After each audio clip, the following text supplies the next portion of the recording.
So he wants to keep the lie going for as long as possible. But it does seem like the options are over. It does seem the options are over. I mean, he lost Pennsylvania, but he still has the state of denial, Anderson. The Trump legal team did put out a statement earlier today saying that they're going to continue with these legal challenges. It's unclear where they will go after the Supreme Court. Perhaps it's Judge Judy or the People's Court. That remains to be seen. But Trump and his team still want to keep fighting.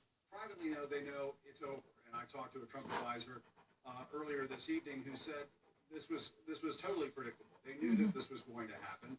And I asked this advisor, is there any talk of the president conceding behind the scenes? And this advisor said, quote, zero. And so at this point, Anderson, we're going to see the president, I think, continue to cry foul, put out these bogus claims that he was cheated out of the election. But it's not going to add up to anything because the Electoral College will meet next week and certify these results, and Joe Biden will be on his way to becoming president-elect. The president made it very clear before the election that because he'd appointed 3 of the sitting justices, he was optimistic about his ability to successfully challenge the vote tallies if he didn't like them. I don't think anyone is really surprised. The Supreme Court justices did not buy into this at all.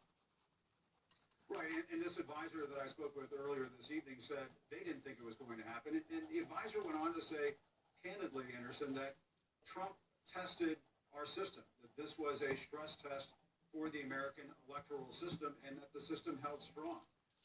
Sort of, a level of candor there you don't always get from operatives behind the scenes who are spinning you. Even they understand, some of them understand behind the scenes that what the president has been doing has been damaging to American democracy.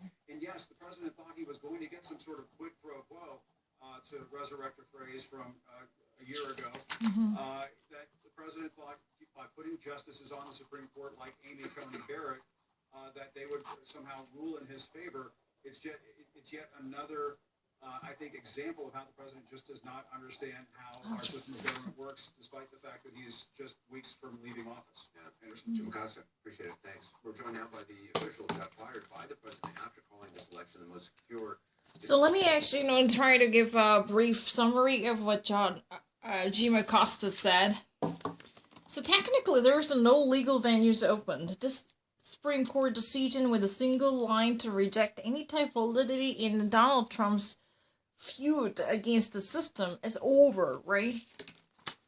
Jim Acosta clearly indicates that there is no single chance any type of opportunity would be available in the legal system that might actually hear their cases. Maybe they could bring this case to People's Court or Judge Judy. Judge Judy, by the way, she retired a couple of years ago.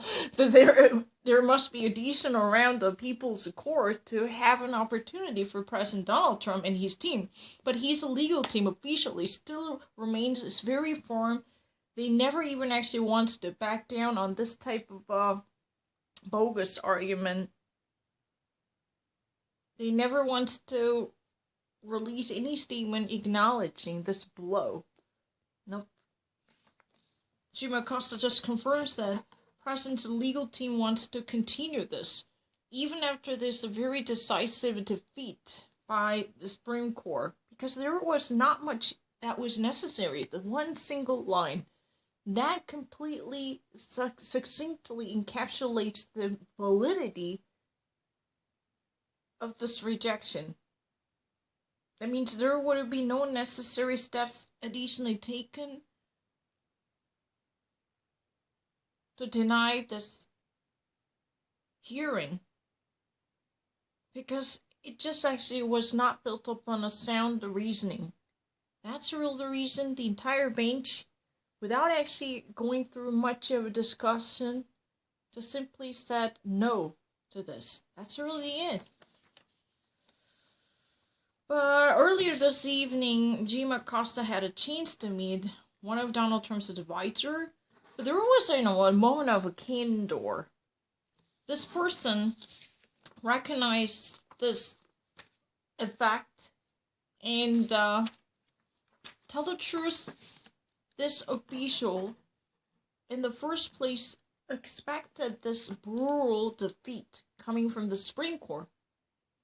And following from this specific person, there are certain people inside the White House who who already embraced the brutal devastation coming from this election, and they were ready to get their sack packed up to empty out their post in preparation of the Donald Trump's resignation.